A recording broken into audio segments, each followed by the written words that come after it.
Salut YouTube, je suis ravie de te retrouver aujourd'hui pour une toute nouvelle vidéo.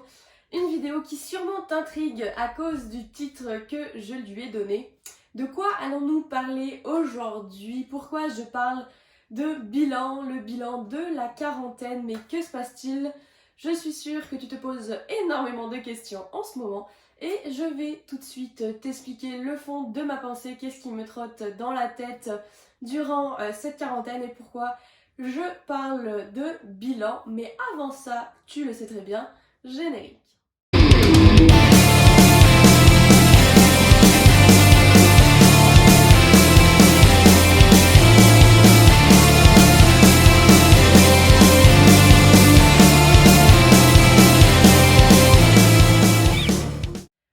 Donc, à ton avis, de quoi j'ai envie de parler aujourd'hui quand je parle de bilan pendant cette quarantaine, ce confinement que nous vivons pour la plupart des pays dans le monde en ce moment à cause malheureusement de ce virus?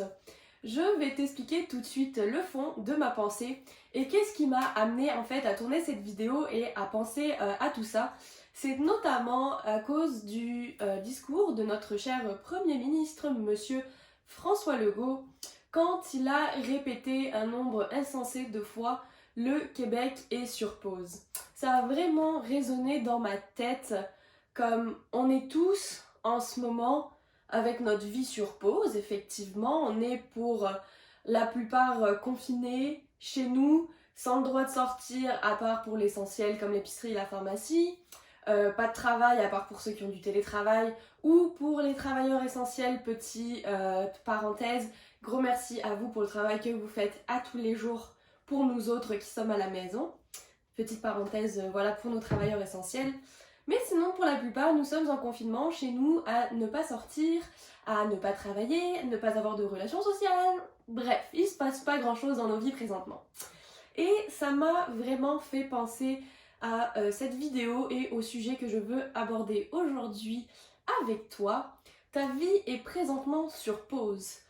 Je pense qu'il n'y a pas de meilleur moment que celui que nous vivons présentement pour faire un bilan sur toutes les différentes sphères, les différents aspects de ta vie. Donc pour structurer la vidéo, bien évidemment, je vais y aller par trois grandes étapes, trois chapitres si on peut dire. Donc en premier, on va parler de ta vie personnelle et même de développement personnel. Ensuite, ta vie sociale et amoureuse. Et on terminera par le côté professionnel. Donc je te l'ai dit, à mon sens, tu auras rarement, si ce n'est jamais, de meilleure occasion que maintenant où tu es confronté tout seul face à toi-même pour faire un bilan sur ta vie. Et je t'invite tout de suite à prendre une feuille, à prendre un crayon et à faire une espèce de liste, à prendre des notes sur ce que je vais dire et à faire une liste avec est-ce que j'ai fait ça, est-ce que j'ai pas fait ça, etc. etc. Tu vas comprendre. Prends 30 secondes pour aller chercher une feuille, un crayon et je commence tout de suite avec notre point numéro 1. Donc on commence par le point personnel et plus exactement je dirais développement personnel. C'est vraiment le moment, tu es tout seul face à toi-même. Prends donc une petite feuille et fais une petite liste de tout ce que tu aurais aimé faire dans ta vie et que malheureusement, et moi la première, je peux me blâmer, on repousse toujours à plus tard, à plus tard, à plus tard. Mais au final, le plus tard finit par être jamais. Donc ça peut être n'importe quoi, donc je parle vraiment de choses que toi tu veux faire personnellement pour toi. On va y aller avec les petits exemples que je vais te donner aujourd'hui. N'hésite pas donc à prendre ton petit carnet et à tout noter. Alors, pour les exemples, on peut commencer par les langues. Mettons que tu as toujours voulu parler chinois ou toujours voulu parler italien. Est-ce que tu as pris le temps de le faire? Est-ce que tu l'as repoussé? Parles-tu maintenant ces langues ou pas? Donc déjà, première petite chose que tu peux te mettre un check à côté. T'as toujours voulu, pour toi personnellement, savoir cuisiner correctement, connaître plein de recettes, être une bonne cuisinier, bonne cuisinière, pour toi, pour te faire plaisir, pour te faire des bons petits plats ou pour partager avec la famille, les amis. T'as toujours voulu apprendre des danses. Est-ce que tu as appris tes danses? T'as toujours voulu danser la salsa, la bachata, l'afrobeat, n'importe. Est-ce que tu as pris le temps de le faire? Est-ce que tu as pris des cours en ligne, dans une école, etc. Qu'est-ce que je peux te dire d'autre? Plein d'autres choses, toujours en lien avec le sport. T'as toujours voulu faire des handstands. T'as toujours voulu apprendre plein de positions de yoga, par exemple. Tout ce qui peut être lié un petit peu au sport. Pour toi personnellement, est-ce que tu as fait des formations? Est-ce que tu es passionné par donc la psychologie? C'est ce que j'adore en ce moment. La psychologie, le développement personnel. Est-ce que tu as lu tous ces livres-là? Est-ce que tu as pris donc le temps de faire tes recherches, d'acheter les livres ou de le faire comme moi? Je les lis en ligne, je les prends sur internet, comme ça j'ai pas acheté des livres papier. Petite parenthèse. Tu as toujours voulu avoir des formations sur le business, l'investissement financier, immobilier, la gestion de RH, etc. etc. Est-ce que tu as pris le temps de faire ces formations ou pas? Et je sais pas, par exemple, tu as toujours voulu apprendre à jouer d'un instrument. Est-ce que tu as pris le temps voilà, de prendre un professeur, d'acheter ton instrument, etc. De prendre des petits cours en ligne avec quelqu'un à la maison? Enfin voilà, tout plein de petits exemples où on parle vraiment de développement personnel, de toi. Personnellement, qu'est-ce que tu as envie d'apprendre pour toi? Qu'est-ce que tu veux développer comme skills, comme habilité? Toutes ces petites choses, voilà, tout ce que tu aimerais faire pour toi, pour être une meilleure personne, pour t'améliorer sur des points qui, toi, te tiennent à cœur, tout simplement. Donc ça, c'est pour notre point numéro 1. Notre point numéro 2, donc on va aborder les relations sociales. Donc autant les amis que les relations amoureuses, puis je vais commencer plus par les amitiés. C'est un petit peu malheureux à dire, mais c'est aussi l'occasion de faire un bilan sur est-ce que je me suis entourée des bonnes personnes dans ma vie présentement et est-ce que je fais confiance aux bonnes personnes? Parce que malheureusement, on fait encore trop l'erreur de donner notre confiance au bout de 1 ou 2 mois à quelqu'un. Et puis, si tu es vraiment dans des problèmes, que tu as vraiment besoin de soutien, que tu as besoin de conseils, que tu as besoin vraiment que quelqu'un soit là pour t'aider, que tu appelles cette personne et qu'elle ne répond pas, ou deuxième cas, que tu disparais pendant quelques semaines puis que ça ne stresse pas la personne du tout. Bon, ok, qu'est-ce qui se passe? Je te donne des petits exemples un peu comme ça, aléatoires, mais c'est extrêmement important que tu te poses la question aujourd'hui sur est-ce que je me suis entourée des bonnes personnes? Je pense que tu le sais dans la vie, il ne faut pas avoir 15 000 amis, ce n'est pas les vraies amitiés rendues là, mais honnêtement, moi je sais sur qui je peux compter dans la vie et ça tient même pas sur les 10 doigts d'une main. Mais vraiment, même si c'est un peu malheureux comme sujet et que ça peut faire un peu mal, dans la vie, il faut que tu te sépares des personnes qui sont toxiques, qui sont même pas là pour toi. Donc si la personne n'est pas présente, elle ne répond pas, tu as besoin d'aide, tu as besoin de te confier, tu as besoin de conseils, je ne sais pas, plein de petites choses. Sinon, voilà, les personnes plus toxiques ou jalouses, etc., qui t'aident pas dans tes projets, qui peuvent même te dénigrer, bon, on va pas aller aussi loin, mais parler dans ton dos, etc., ne pas croire en toi, tout ça, là, tu rayes, tu mets un gros X sur ces personnes-là, ça ne sert à rien de t'entourer de gens comme ça. Oui, tu vas peut-être perdre certaines personnes dans ta vie, mais crois-moi qu'après, tu vas être très très heureux de t'être séparé de ces personnes qui ne sont pas là ou qui, dans le fond, sont des personnes toxiques pour toi. Donc pour moi, les relations, que ce soit amitié ou amoureuse, ce soit quelqu'un qui est présent pour toi et que tu es présent pour cette personne, on s'accorde mutuellement du temps. Si ça ne va pas bien, si tu es un peu triste, etc., qu'on puisse te consoler, si tu as besoin de te confier sur certains sujets, des personnes qui vont te dire aussi, extrêmement important, quand tu es dans le faux, quand tu fais n'importe quoi, qui vont te dire allô, ça va pas, pourquoi tu fais ça? Des personnes qui vont te soutenir professionnellement, si tu fais plein de petites choses, plein de petits projets, etc., des personnes qui vont être là pour te soutenir. Bien évidemment, des personnes avec qui tu as du fun, tu as beaucoup d'amour, on va dire, entre guillemets. Je parle pas de relations amoureuses, mais voilà, comme on s'aime quand même en tant qu'amis. Voilà, donc vraiment, je sais que c'est un petit peu dur comme sujet, mais fais attention au type de personnes à qui tu te confies et avec qui tu t'entoures. Moi-même, même si j'ai de l'expérience en 2020, j'ai encore fait des erreurs, de me faire rentrer trop rapidement des personnes dans ma vie parce que je pensais que ça en valait la peine. Puis finalement, les personnes ne sont plus là présentement. It's too bad for me, mais j'aurais pas dû faire confiance aussi rapidement, tu comprends? Donc c'est pour ça que je te remets un petit warning là-dessus. Pareil pour tes relations amoureuses. J'irai plus sur la situation des femmes comme ma vidéo Femme Fatale justement. Si tu n'es pas rendu là dans ta vie, si tu as encore un manque de confiance en toi, que tu n'es pas la femme fatale que je veux que tu sois, comme je te disais, quelqu'un de strong, qui a du caractère, qui s'affirme, qui a de la confiance, peu importe ton physique, qui sait où il s'en va dans la vie, vraiment quelqu'un de déterminé, vraiment une femme forte, et ben tu risques très malheureusement de te mettre en couple par dépendance affective, par manque justement d'affection, de petits câlins, de petits bisous, des choses comme ça, pour combler donc voilà un manque, par manque de confiance en soi. On va se mettre en relation parce qu'on n'a pas confiance en nous, Donc on va se mettre avec quelqu'un en fait qui nous mérite pas forcément. Je sais que je suis un peu dure dans ce que je dis en ce moment, mais il faut vraiment comme intégrer dans ton esprit que tu n'es pas rendu au même niveau que cette personne-là et qu'un jour, si tu commences à développer ta confiance, je peux t'assurer que ton partenaire, ça va le déranger. Ça m'est arrivé, j'étais vraiment jeune par exemple, là j'étais plus adolescente, mais tu vas développer ta confiance, ton partenaire, ça va le déranger. Parce qu'il s'est mis avec une personne qui malheureusement sait qu'il est un petit peu faible et qui va être dépendant de toi.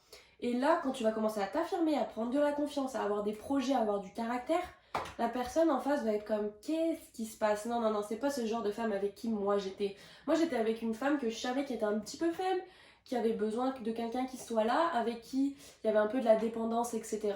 Ce type de relations sont vraiment des relations toxiques et vraiment je veux que tu fasses attention à toi aujourd'hui avec qui tu te mets. Tu dois te mettre avec un partenaire, comme on dit, ça doit être un tout, genre c'est ton ami, comme on dit c'est ton meilleur ami, c'est ton amant. Et c'est l'homme de ta vie dans le sens où vous allez développer plein de projets ensemble, projets communs ou pas. Vous allez vous aider, vous allez vous pousser ensemble à monter. Mais voilà, il y a aussi une complicité, un peu de meilleur ami, de taquinerie, etc. etc. Bref, c'est pas le sujet de la vidéo. Mais en tout cas, juste, mesdames, faites attention vraiment à vous et faites attention avec qui vous vous mettez en relation. Donc, on close cette deuxième partie et nous passons sur la troisième. Vie professionnelle. Donc, on s'en vient sur le gros pour moi qui est aussi extrêmement important, si ce n'est plus ou moins le plus important. La vie professionnelle, il est vraiment temps que tu prennes 10 minutes, que tu te poses les bonnes questions.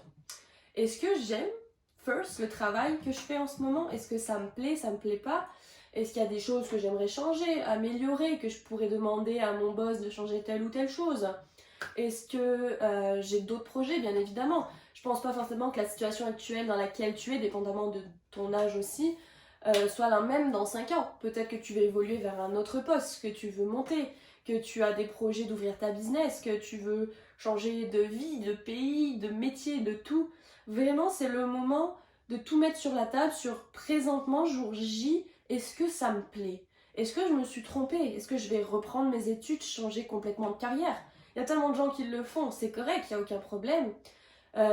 Est-ce que je veux travailler on the side aussi? Est-ce que on the side, je veux travailler chez moi à la maison pour mes futurs projets? Est-ce que j'ai envie de les développer en temps partiel? Beaucoup de monde font ça, ils commencent à travailler en temps partiel à leur travail pour pouvoir mettre du temps, investir du temps sur des projets à la maison, en ligne, sur des choses qu'ils voudront ensuite que ça devienne un temps plein. Mais quand on commence une activité, surtout quand c'est du travail en ligne, ça se peut, si tu fais des réseaux sociaux, etc., que ça prenne 1 an, 2 ans, 3 ans avant de vraiment exploser et de vivre de ça.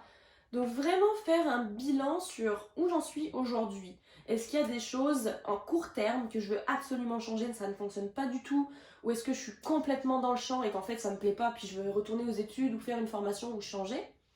Ou voilà, est-ce que dans 5 ans, 10 ans, j'aimerais être là et je commence déjà maintenant à m'imaginer là-bas. C'est un peu le but d'une vie, c'est d'avoir des rêves un peu fous dans lesquels tu dois te projeter et donc travailler tout de suite maintenant dessus. Même si c'est rien d'exceptionnel, tu commences à te renseigner, à faire des formations, à regarder sur internet, on a tellement de stock de nos jours, en te disant dans 10 ans, mon objectif il est là, je le sais, c'est ça que je veux. Mais il faut que je commence maintenant à me mettre dans cette situation de la personne que je serai dans 10 ans et tout ce que je dois travailler maintenant sur moi, sur les formations, sur tout le temps que je dois investir maintenant que j'ai le temps entre mon travail, quand je rentre chez moi, je m'accorde 1 heure, 3 fois par semaine pour travailler sur mes projets du futur à long terme dans 2, 3, 4, 5, 10 ans.